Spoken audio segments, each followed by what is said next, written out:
நம்ம நடிகர் நாகேஷ் இருக்கார்ல, உங்க எல்லாருக்கும் தெரியும். உலகத்தின் சார்லி சாப்ளின் மிகச்சிறந்த நடிகர் என்று சொல்லுகிறோம். ஒருவேளை நாகேஷ் அவர்கள் ஹாலிவுட்டிலே பிறந்திருந்தால் சார்லி சாப்ளின் அவர் விந்தி இருப்பார். அப்படிப்பட்ட மகா நடிகர் ஒரு செய்தியை பதிவு செய்கிறார். ஒரு முறை கலைஞரிடத்திலே டைரக்டர் பிரசாத் அவர்கள் ஒரு படம் எடுக்கிற தாய் இல்லா பிள்ளை என்று நீங்க வசனம் எழுதி கொடுக்கணும்னு கேட்கிறார். அதற்கு கலைஞர் அவர்கள் ஒரு தொகையை சொல்றார். அதற்கு அவர் சொல்றாரு, டைரக்டர் பிரசாத் சின்ன பட்ஜெட்டை எடுக்கிற படம் அப்படின்னு இழுக்கிறார். அப்ப கலைஞர் சொன்னாரு, சரி படம் 100 நாள் ஓடிடுச்சுன்னா நான் கேட்ட தொகையை தருவீங்களா அப்படின்னார். அதற்கு அவர் சொன்னாரு, நீங்க கேட்ட தொகையை மட்டுமல்ல 100 நாள் படம் ஓடிவிட்டால் 10,000 கூடுதல் பரிசாக தருகிறேன்னாரு.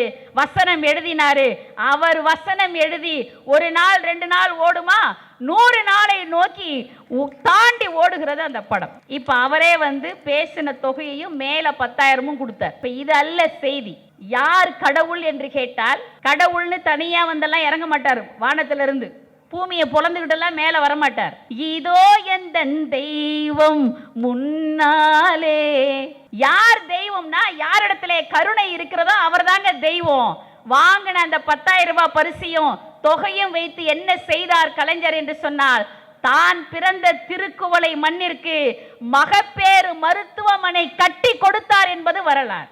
இன்றைக்கு ஒரு சூப்பரான சட்டம் கொண்டு வந்திருக்கிறாருங்க. உண்மையாவே இந்த மேடையில் அவருக்கு நாம நன்றி சொல்லணும். தமிழ்நாட்டில் தமிழ் தெரியாம இனிமே இந்த ஸ்டேட் கவர்மெண்ட்டுடைய ஜாப், இந்த தமிழ்நாடு நடத்துகிற வேலை வாய்ப்பை யாரும் பெற்றுவிடவே முடியாது. தமிழ் தெரிந்தால் மட்டுமே, தமிழில் தேர்வு பெற்றால் மட்டுமே அவர்கள் அந்த வேலையை பெற்றுவிட முடியும் என்று அண்ணாவின் வழியில், கலைஞரின் வழியில் தமிழை முன்னிறுத்துகிறார். இன்றைக்கு அவர் தாய்மொழி வழியிலே பிள்ளைகள் கல்வி கற்க வேண்டும் என்கிறார். உலகத்தினுடைய அத்துணை தமிழர்களையும் ஒன்றிணைக்கக்கூடிய தமிழர் மரபு கழகம் என்று தமிழர்களுடைய வரலாற்றை ஆய்வு செய்கிற ஒரு மிகப்பெரிய முன்னெடுப்பை இன்றைக்கு அவர் எடுத்திருக்கிறார். இன்றைக்கு பள்ளி கல்லூரிகளில் தமிழ் மன்றங்கள் கட்டாயம் என்று சொல்லுகிறார். என தமிழ் இலக்கியத்துக்கு என்று 5000 வருட வரலாறு இருக்குங்க. ஆனால் ஒரு காலகட்டம் வரை பிள்ளைகளுக்கு தமிழ் தெரிகிறதா என்று கேட்டால், நான் இன்னைக்கு சொல்றேன், பிறன் மனை நோக்கிய காரணத்தினால் ராவணன் செத்து கிடக்கிறான், மாண்டு கிடக்கிறான், இறந்து கிடக்கிறான். ஒருத்தன் உட்காந்துட்டு சொல்றான், தலையில கை வச்சுட்டு, வெள்ளிக்கிழமை நல்ல வார்த்தை பேசுதா பாருங்கிறான். இப்ப எனக்கு அதுதான் போர்ஷன், நான் அதை தான் நடத்த முடியும். டே அப்ப கம்பன் சொல்றான்டா, இறந்து கிடக்கிற ராவணனை பார்த்து, வெள்ளருக்கும் சடைமுடியான் வெறுப்படுத்த திருமேனி மேலும் கீழும் எள்ளிருக்கும் இடனின்றி உயிரிருக்கும் இடநாடு இழைத்தவாறே கல்லிருக்கும் மலர்கூந்தல் ஜானகியை மனச்சிறையில் கறந்த காதல் உள்ளிருக்கும் என கருதி உடல் புகுந்து தடவியதோ ஒருவன் வாலிங்கிறேன். ஒருத்தன் சொல்றான், பாவண்டா யாரு பெத்த பிள்ளையோ தனியா நின்று புலம்புதுங்கிறான். இப்போ இலக்கியம் அவனுக்கு அந்நியப்பட்டு விடுமோ என்கிற பயம் நமக்கு இருந்ததில்ல. இனி அது கிடையாது. இலக்கியத்தை இனி எல்லா பள்ளி கல்லூரிகளிலும் தமிழ் மன்றங்களிலே பிள்ளைகளுக்கு கொடுக்க வேண்டும் என்கிற ஒரு மிகப்பெரிய சட்டத்தை இன்றைக்கு அவர் கொண்டு வந்திருக்கிறார். பொதுவா இன்னைக்கு நாடு எப்படி ஆயிப்போச்சு அப்படின்னா, தலைமுறை மாற்றம் எப்படி வந்திருக்குன்னா, ஒரு பெரியவரை பார்த்து ஒரு பையன் கேட்டான், சார் உங்களை எங்கேயோ பார்த்த மாதிரியே இருக்கேன், வாட்ஸ்அப்ல இருக்கிறீங்களா? இல்லப்பா. ட்விட்டர்ல இருக்கிறீங்களா? இல்லப்பா. பேஸ்புக்ல? இல்லப்பா. இன்ஸ்டாகிராம்ல? அட இல்லப்பா. உங்களை எங்கேயோ பார்த்த மாதிரியே இருக்கு சார். உன் பெரியப்பாடா நானு மூதேவி, பெரியப்பாவையே வாட்ஸ்அப்ல பார்த்தாதான் தெரியுதுங்கிறான். ஆனால் இன்றைக்கு அப்படி நீண்டுவிட்ட உறவுகளுக்கு மத்தியிலான தொலைவிலே கூட உங்களை எல்லாம் தன் இல்லத்தில் ஒருவராக தன் உள்ளத்திலே ஏற்றி பெயர்களை அடுக்கினாரே என் அன்பண்ணன் மாண்புமிகு அறநிலையத்துறை அமைச்சர் சேகர்பாபு அண்ணன் அவர்களுடைய அந்த நினைவாற்றலை நானும் எங்கள் அண்ணன் மதுக்கூர் ராமலிங்கம் அண்ணன் அவர்களும் வியந்து பார்த்து அமர்ந்திருந்தோம். இது ஒரு இல்ல விழா மாதிரித்தான் இருக்கிறது. ஏனென்றால் வாழை மர தோரணங்கள் கட்டி இந்த கழகத்தின் தொண்டர்கள் வாழையடி வாழையென வருபவர்கள் என்பதை அடையாளப்படுத்தியிருக்கக்கூடிய இந்த வாழை மரங்களை பார்த்தாலே இது ஒரு இல்ல விழாவாகத்தான் இருக்கிறது. அன்பு சகோதரர்கள் சகோதரிகள் அத்துணை பேருக்கும் என்னுடைய நெஞ்சார்ந்த நன்றி கலந்த வணக்கங்களை உரித்தாக்கி, பொதுவாக இந்த உலகத்தில் எழுத்தை ஆளும் தகுதி படைத்தவர்கள் எத்தனையோ பேர் இருக்கிறார்கள். ஆனால் எழுத்தாலேயே ஆளும் தகுதி படைத்த ஒரே மாமனிதர் முத்தமிழ் அறிஞர் டாக்டர் கலைஞர் அவர்கள்தான். அவருடைய வசனங்களை எவ்வளவோ நாம் கேட்டிருக்கிறோம். அரசியலம் குமரியிலே ஒரே ஒரு 2 வரி வசனம், மனசாட்சிக்கு விரோதம் என்றால் மன்னனின் கட்டளையை மட்டுமல்ல மகேசனின் விடுவேன் என்று ஒரு வசனம் எழுதியிருப்பார். நாமெல்லாம் அதை வசனமாக ஏற்றுக்கொண்டோம். ஆனால் இதை வசனமாக அல்ல, வாழ்க்கை பாடமாக ஏற்றவர்தான் தமிழ்நாட்டின் தன்மான முதல்வர் நம்முடைய தளபதி அவர்கள். அதனால்தான் மனசாட்சிக்கு விரோதம் என்று சொன்னால் இந்த தமிழ்நாட்டிற்கும் தமிழுக்கும் ஊறு விளைவிக்கக்கூடிய சட்டம் எதுவாக இருந்தாலும் அது தமிழ்நாட்டு எல்லையை தொட்டுவிடவே முடியாது என்று இன்றைக்கு போராடி கொண்டிருக்கக்கூடிய முதல்வராக, தன்மான முதல்வராக இன்றைக்கு அவர் திகழ்கிறார். பொதுவாகவே தமிழுக்கு 3 முகம் உண்டு: இயல், இசை, நாடகம். இயற்றமிழ், இசைத்தமிழ், நாடகத்தமிழ். ஆனால் கலைஞரின் வருகைக்கு பின்னால் தான் 4வது தமிழ் எல்லோருக்கும் தெரிந்தது. அது நகைச்சுவை தமிழ் என்கிற அற்புதமான தமிழ். ஒன்னில்ல ஒரு நிருபர் கேட்கிறார், கலைஞர் இடத்துல கேட்கிறார். ஏற்கனவே எப்படி இருப்பார்னு உங்களுக்கு தெரியும். அவரை பார்த்துட்டு கேட்கிறார், எதிர் முகாமிலே இருந்து உங்கள் தலையை சீவி விடுவேன் என்று சொல்லுகிறார்களே, நீங்கள் என்ன சொல்லுகிறீர்கள்? அதுக்கு அவர் சொன்னார், என் தலையை நான் சீவிய 30 வருஷம் ஆச்சியா, முடிஞ்சா சீவிக்க சொல்லு அப்படின்னார். இப்படி நகைச்சுவைகளை அள்ளி அள்ளி அள்ளி தந்தவர் நமக்கெல்லாம். நீங்க தமிழே ரொம்ப அழகான மொழிங்க. ஒரே ஒரு வாக்கியம் தான், சொல்லுகிற விதத்தில் சொல்லுகிற நபரை குறித்து உணர்வுகள், உணர்ச்சிகள் மாறும். ஏங்க உங்ககிட்ட கொஞ்சம் தனியா பேசணும், ஒரே ஒரு வசனம் தானே. ஏங்க உங்ககிட்ட கொஞ்சம் தனியா பேசணும். இது காதலி சொன்னால் இனிக்கும், மனைவி சொன்னால் வயித்தை கலக்கும். ஏங்க உங்ககிட்ட கொஞ்சம் தனியா பேசணும், அவ்வளவுதான். ஏங்க உங்களுக்கு சர்க்கரை இருக்கு, ரேஷன் கடைக்காரர் சொன்னா இனிக்கும், டாக்டர் சொன்னா வயித்த கலக்கும். தமிழ் ரொம்ப அழகான உணர்வை உடைய ஒரு மொழி. அது வெளிப்படுத்துகிற அந்த அழகு இருக்கிறதே, இந்த நகைச்சுவையை நமக்கு அள்ளி அள்ளி தந்தவர் தான் கலைஞர். இது மதங்களை கடந்து வாழுகிற மண். ஆனால் ஒவ்வொரு மதத்துக்கும் என்று ஒரு புனித நூல் இருக்கிறது. இந்துக்களுக்கான புனித நூல் எது என்று கேட்டால் பகவத்கீதை. கிறிஸ்தவர்களுக்கான புனித நூல் எது என்று கேட்டால் பைபிள். இஸ்லாமியர்களுக்கான புனித நூல் எது என்று கேட்டால் குர்ஆன். மதங்களுக்கான புனித நூல் இருக்கிறது. ஒட்டுமொத்த உலகத்தின் மனித குலத்துக்கான புனித நூல் ஒன்று இருக்கிறதா என்று கேட்டால் இருக்கிறது. என் முப்பாட்டன் வள்ளுவன் எழுதிய திருக்குறள் என்கின்ற அந்த புனித நூல் தான்.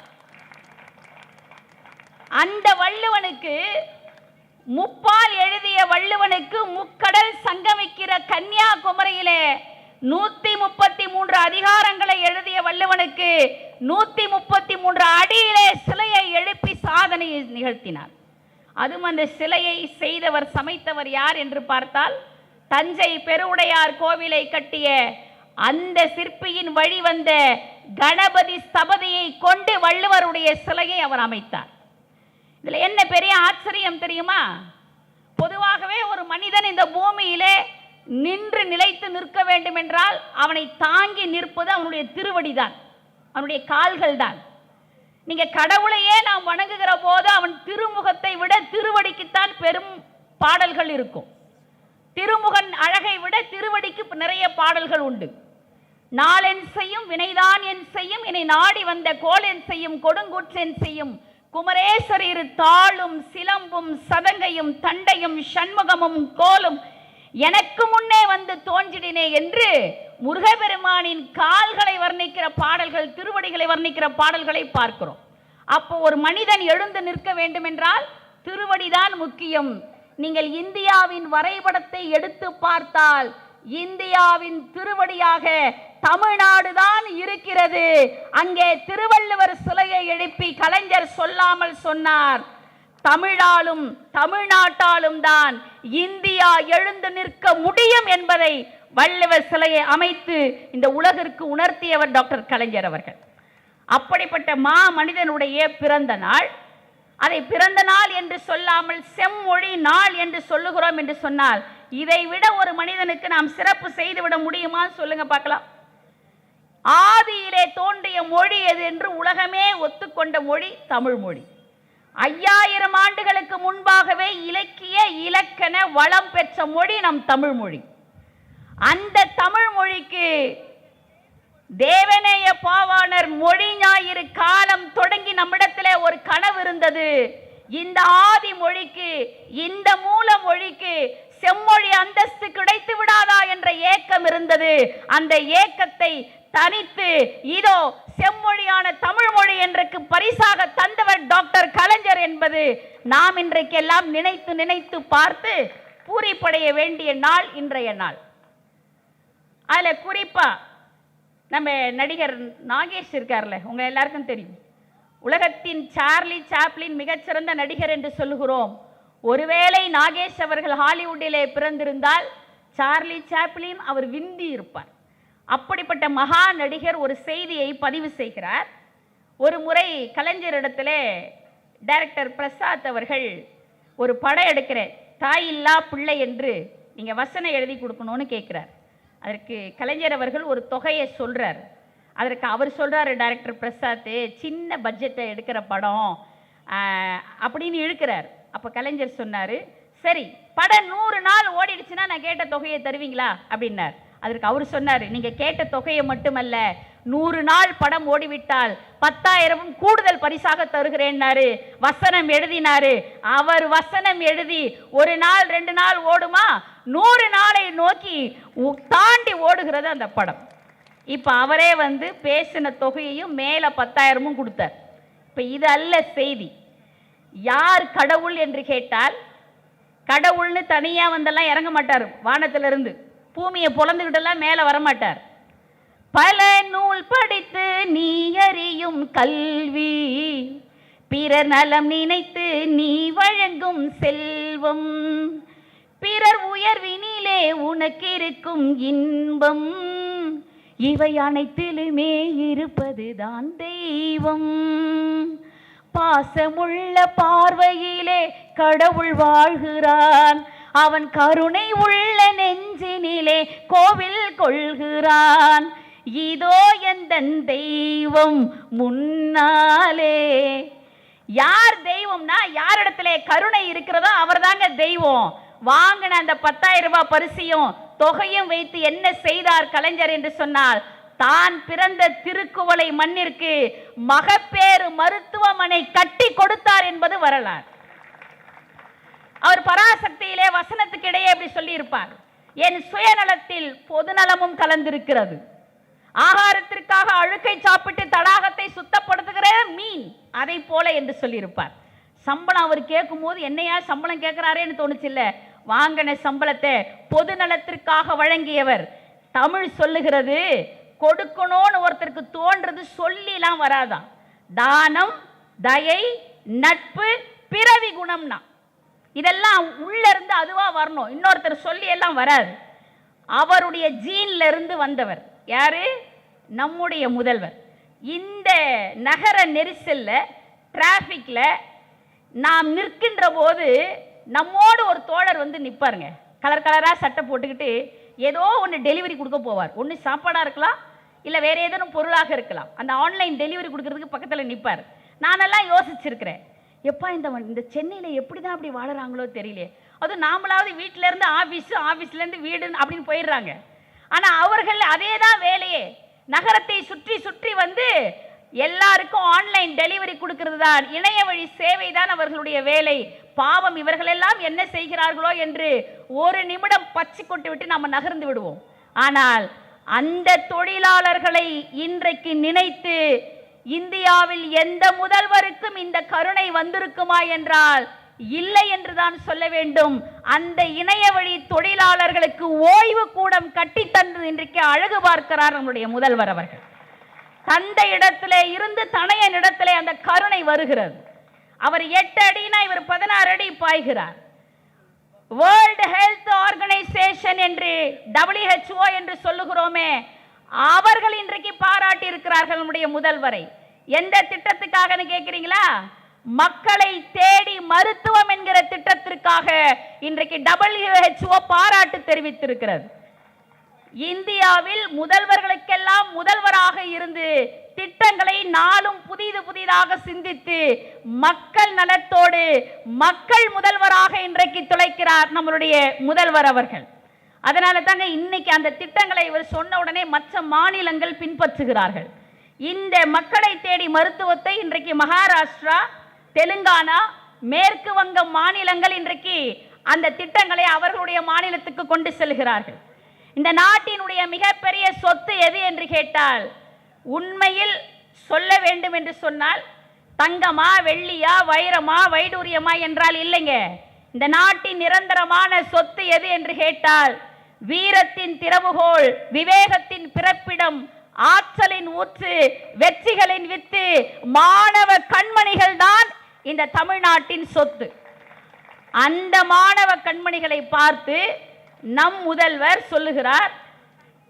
எனக்கு ஆச்சரியமா இருக்குங்க. ஏன்னா மனிதர்கள் இப்ப எப்போதுமே நான் சிஎம் ஆகணும், நான் முதல்வன் ஆகணும் என்றுதான் சொல்லுவார்கள். ஆனால் அவர், நான் பெற்ற பிள்ளைகள் இவர்கள் முதல்வராவதை நான் பார்க்க வேண்டும் என்று நான் முதல்வன் திட்டத்தை அறிவித்து அந்த மாணவர்களின் திறம் மேம்பாட்டிற்கு வழிவகுத்திருக்கிறார். இன்றைக்கு இந்த திட்டத்தை இன்றைக்கு பல மாநிலங்கள் முன்னெடுத்திருக்கிறது. எல்லா முதல்வர்களுக்கும் வழிகாட்டியாக இன்றைக்கு அவர் இருக்கிறார் என்பதற்காக உதாரணம் சொல்லுகிறேன். நான் முதல்வன் திட்டத்தை இன்றைக்கு கர்நாடகா, குஜராத், மத்திய பிரதேசம் போன்ற மாநிலங்கள் அவர்கள் மாநிலங்களிலே செயல்படுத்த இன்றைக்கு முன்னெடுத்திருக்கிறார்கள். பொதுவாக நாம் மாணவர்களாக இருக்கிற காலகட்டத்தில், நீங்க நான் எல்லாம் மாணவர்களாக இருக்கிற காலகட்டத்தில் பாட புத்தகத்தில் இப்படி படிப்போம். என்னன்னு படிப்போம்? தமிழ்நாட்டின் முதல்வர் இவர் கருணை மிக்கவர், இவர் இந்தந்த திட்டங்களை வழங்கி இருக்கிறார் அப்படின்னு முதல்வரை குறித்து பாட திட்டத்தில் வேண்டுமானால் நாம் படித்திருப்போம். ஆனால் இன்றைக்கு சற்று மாறுதல் நடந்திருக்கிறது. மாணவர்களை தேடி முதல்வரே நேரிலே சென்று சந்திக்கிறார். முதலமைச்சர் நேரில் பள்ளி பயணம் என்று இன்றைக்கு அவர் பயணப்பட்டு கொண்டிருக்கிறார். இதை இன்றைக்கு ஜார்க்கண்ட், பஞ்சாப் போன்ற மாநிலங்களினுடைய முதல்வர்கள் இன்றைக்கு முன்னெடுத்திருக்கிறார்கள். இப்படி முதல்வர்கள் எல்லாம் முதல்வராக இருக்கக்கூடிய நம் முதல்வர், பொதுவாக பெண்கள் நாங்கள் ரொம்ப பாராட்ட வேண்டிய ஒரு திட்டம் என்ன திட்டம் தெரியுங்களா? பொதுவாக ஒரு வீட்டில் ஆம்பளை புள்ள பொம்பளை புள்ள இருந்தா ஆம்பளை பிள்ளை எவ்வளோ வேணா கடன் உடன் வாங்கி கூட படிக்க வச்சிருவாங்க. படிக்க வைப்பாங்களா மாட்டாங்களா? ஏன்னா அவன் தான் வாரிசான். என்ன பண்ணுவான்? வாரிசான். ஆனால் கரெக்டாக சொல்லுவாங்க, ஆம்பளை புள்ள பிறந்த உடனே சொல்லுவாங்க, என்னென்ன கொல்லி வைக்க புள்ள பிறந்துட்டேன். அதில் பல பேர் 12 வயசுக்கெல்லாம் தயாராகிடுறான். கையில் வச்சுக்கிட்டு சொல்கிறான், கொல்லி வைக்க நான் ரெடி, நீ ரெடியாங்கிறான். ஆனால் பெண் பிள்ளைகளை மதிக்காத காலகட்டம் என்று ஒன்று இருந்தது. ஆனால் இன்றைக்கு அப்படி கிடையாதுங்க. எங்கள் அண்ணாமலையார் திருவண்ணாமலையில் போய் நின்று இப்போல்லாம் யாரும் ஆம்பளை பிள்ளை வேணும்னே கேட்கறது கிடையாது. பெண் பிள்ளையை தான் கேட்குறாங்க. ஏனென்றால் பெண் பிள்ளைகளுக்கான திட்டங்களை வகுத்து தந்தவர் டாக்டர் கலைஞருடைய வழியிலே இன்றைக்கு தளபதியார் பொம்பளை பிள்ளை பிறக்கணும்னு வேண்டிக்கிற மண்ணாக இதை மாற்றி காட்டியிருக்கிறார். அதுவும் ஒரு ஸ்டேஜுக்கு அப்புறம் பொம்பளை பிள்ளைய படிக்க வைக்கிறது வேஸ்ட் நினைக்கிற பெற்றோர்களுக்கு இன்றைக்கு அவர் சொல்லி இருக்கிறார், இதோ நீ தாய் தந்தையாக இரு, ஆனால் நான் தந்தையாக இருந்து படிக்க வைக்கிறேன் என்று புதுமை பெண் திட்டத்தை கொண்டு வந்து மாதம் 1000 தருகிறார். அதுல பையன்லாம் பாவமா பார்த்தோம். அப்ப அந்த பிள்ளைங்களுக்கு மட்டும் தான் தருவீங்களா? பார்த்தார், ஆண் வேற பெண் வேற நினைச்சதெல்லாம் அந்த காலகட்டம் தம்பி.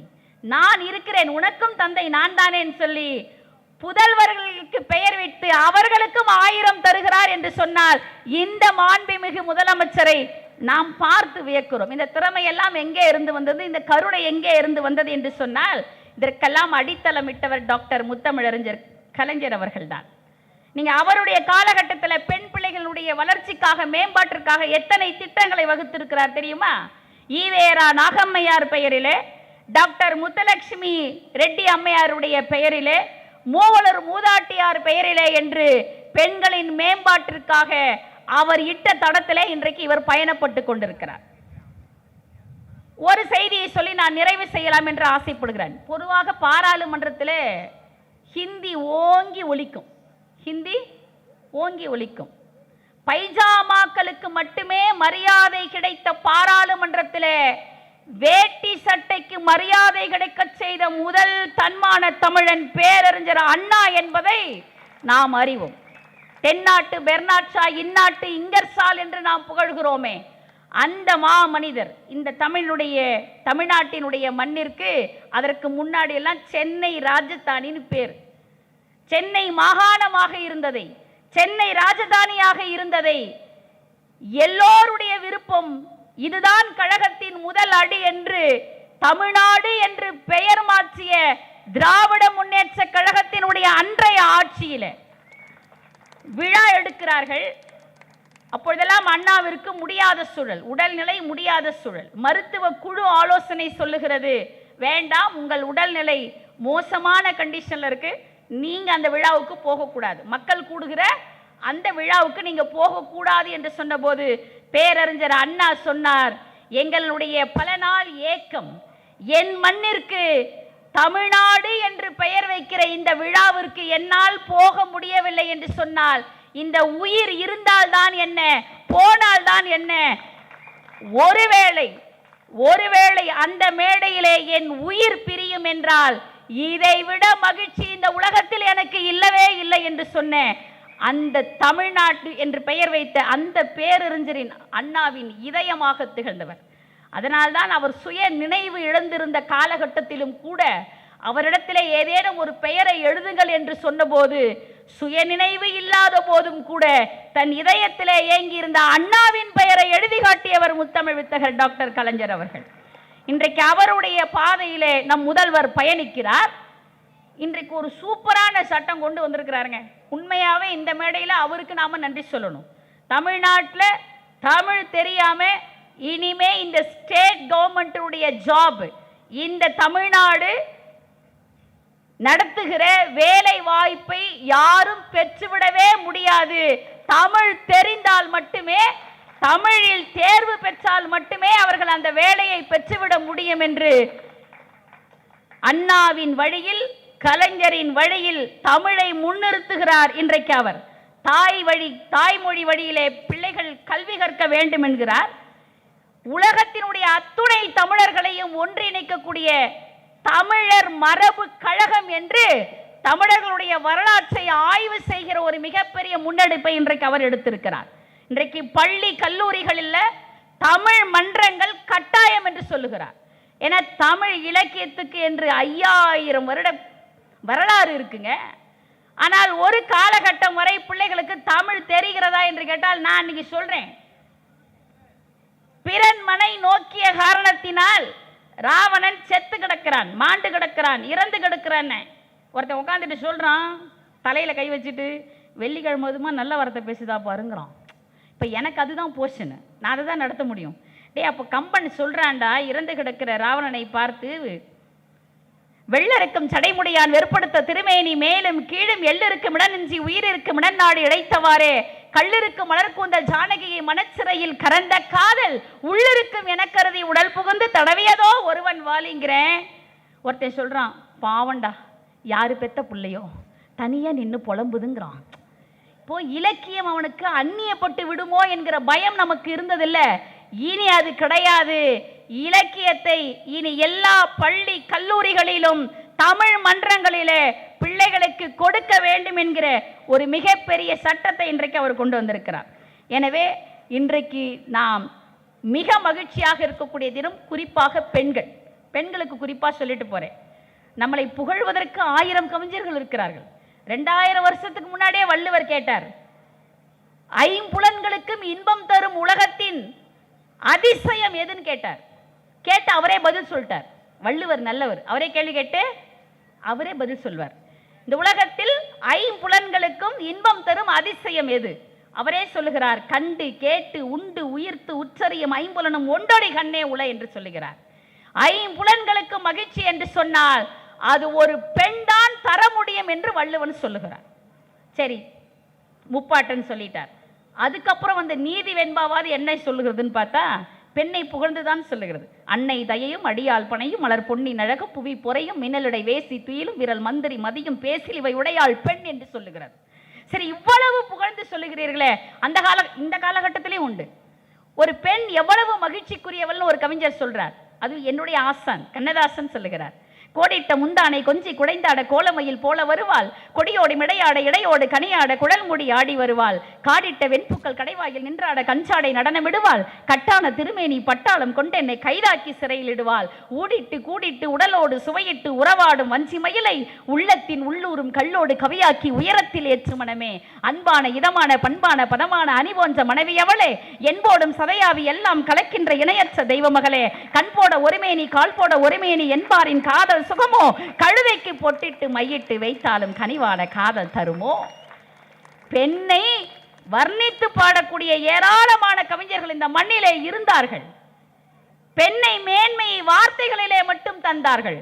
வார்த்தைகளிலே மட்டும் பெண்மை மேன்மைப்படுத்த வேண்டியவள் அல்ல, அவள் வாழ்க்கையிலும் மேம்பட வேண்டும் என்ற திட்டங்களை தந்தவர் முத்தமிழறிஞர் டாக்டர் கலைஞர் அவர்கள். அவருடைய பிறந்த நாளை இன்றைக்கு நாம் செம்மொழி நாளாக இன்றைக்கு கொண்டாடி மகிழ்கிறோம் என்று சொன்னால் உங்கள் அனைவருக்கும் என்னுடைய வாழ்த்துக்களையும் பாராட்டுகளையும் சொல்லி தமிழ் வெல்லட்டும், இனம் வாழட்டும் என்று சொல்லி அன்பு நெஞ்சங்கள் அத்தனை பேருக்கும் நன்றி பாராட்டி விடைபெறுகிறேன். நன்றி, வணக்கம்.